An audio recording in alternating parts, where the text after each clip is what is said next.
Zaidi uko unazungumzia umepitia mengi sana. Ndio. Umepitia tunasema unyanyasaji wa kingono.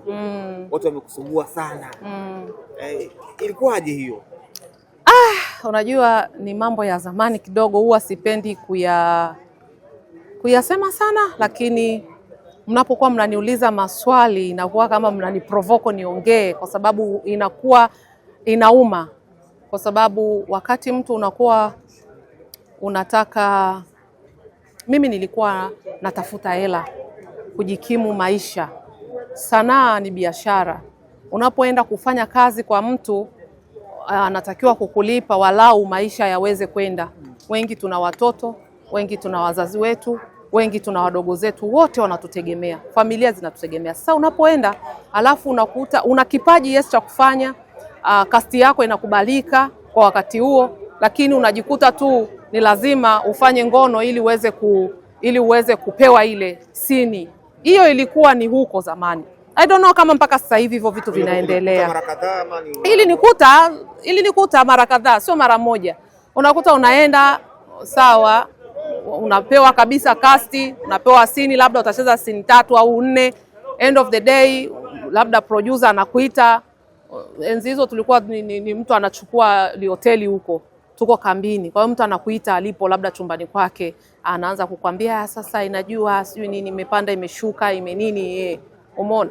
Kwa hiyo sasa ni wewe kukubali au kukataa. Sasa ukikataa ndio ile mtu anakuwa amekasirika au amenuna. Anakwambia nenda, ukiondoka sini zako zinachukuliwa zinapewa mtu mwingine ana shoot. Hiyo ilikuwa not now. Nao sijui kwa sababu sasa hivi yani soko limeshapanuka, limeshakuwa kubwa. Maproducer nowadays wameshakuwa ni wengi. Umeona? Kwa hiyo mimi wewe ukininyima kazi nitaenda kwa mtu mwingine nitapata kazi. Kazi sasa hivi zinatafutwa. Umeona? Lakini pia tunakopeleka story pia wanataka cast fulani au wanataka story namtaka mtu fulani. Kwa hiyo lazima utamtafuta huyo mtu kama inamhitaji. Lakini zamani kiukweli mimi nimepitia changamoto. Challenges nimezipata. Na ndio maana ilinipa focus sana kufanya kazi kwa bidii ili na mimi niweze kufanya kazi yangu.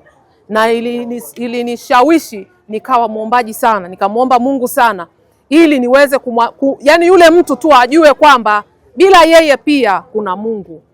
Kwamba mwanadamu ni mwanadamu na Mungu ni Mungu tu. Kwamba wewe huwezi kuwa ndo final kwa Mungu. Si ndio jamani? Huwezi kuwa final kwa Mungu. Wewe huwezi kumwambia mwanadamu kwamba hutakaa utoke. Yaani wewe hutakaa ufanikiwe. Hutakaa sijui uwe nani. Hapana, mimi sifanyi kazi ili kuwa star. Mimi nafanya kazi ili kupata pesa. Mimi nataka nipate pesa ili niweze kuisaidia jamii inayonizunguka. Na mimi sio kwamba nasaidia ndugu zangu tu, sio kwamba nasaidia wazazi wangu tu, ninasaidia na wananchi pia. Na sasa hivi nimeshakuwa kiongozi. Kwa hiyo unakuta na wananchi nao wanahitaji msaada kutoka kwangu. Sasa nitafanyaje? Ni lazima nifanye kazi.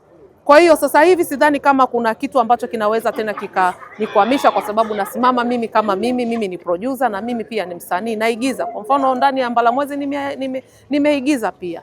Kwa hiyo ndio hivyo.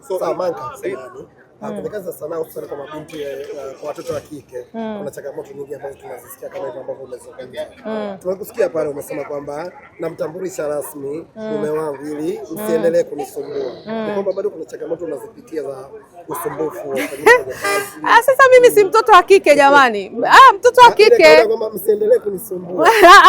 Mimi ni mtoto wa kike na ni heshima pia nimependa kumpa mwenzangu, kwa sababu sasa hivi dunia imebadilika. Mimi nafanya kazi, ni kiongozi lakini ni msanii. Kwa ni msanii kuna changamoto nyingi. Unaweza kuta kuna mtu huko anakupenda, anakuambia imepanda imeshuka, you're so beautiful, nakutaka, nimekutamani. Mambo yanakuwa mengi. Sasa kwa sababu gani? Kwa sababu hajui kama una mtu au huna mtu.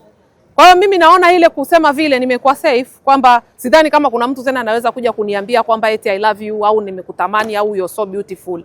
Mimi naamini kwamba sasa hivi mtu atakuwa anaamini kwamba tayari yule ni mke wa mtu. Ndio maana yangu hiyo. Kwamba hata wale walionizunguka sasa wanajua rasmi Manka ametutambulisha ana mwenzake. Kwa hiyo waheshimu maamuzi yangu kwamba nina mwenzangu. Hiyo inatosha sana. Okay, tukirudi kwenye Mbalamwezi, ni tamthilia yako ya kwanza bila shaka kwa ukubwa huo wewe kama wewe. Tumeona leo pia ulikuwa emotion sana tunaizungumzia. Azam mpaka kukupa hiyo nafasi sio jambo dogo. Unajua umefanya kazi sana. Ilikuwa ni hustle za namna gani?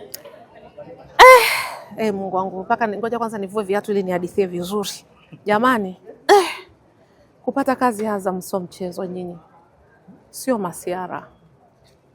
Tena hususani kwa sasa hivi. Kwa sababu sasa hivi Azam hamna kona mzee. Yaani sasa hivi hamna cha kusema pale namjua fulani, sijui namjua, sijui na ndugu yangu, sijui pale hamna bro. Hakuna hicho kitu Azam. Mimi Lilian nimekuambia. Hakuna hicho kitu. Azam sasa hivi tengeneza kazi yako nzuri, kazi yenye ubora. Kama ubora huo mliouona hapo. Huo mchujo, ile kazi imechujwa karibu mara 50. Kamati ya maudhui ukienda pale ukitwa kwenye kikao pale unakuta wanakamati pale wamevimba kweli kweli, wako hata 20.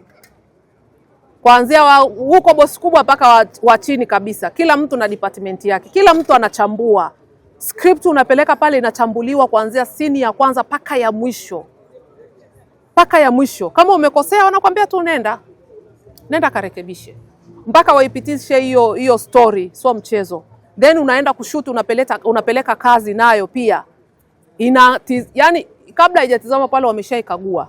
Kwa hiyo mimi niseme tu kwamba sio kazi rahisi sana kupata kipindi Azam, lakini utapata urahisi pindi ambapo utajua una story kali, story yenye maudhui ya Kiafrika, maudhui ya Kitanzania, kwa sababu Azam hawataki story ambazo zinaleta shida kwa wananchi, hawataki story ambazo zinaleta shida kwa serikali, hawataki story ambazo hazina maadili.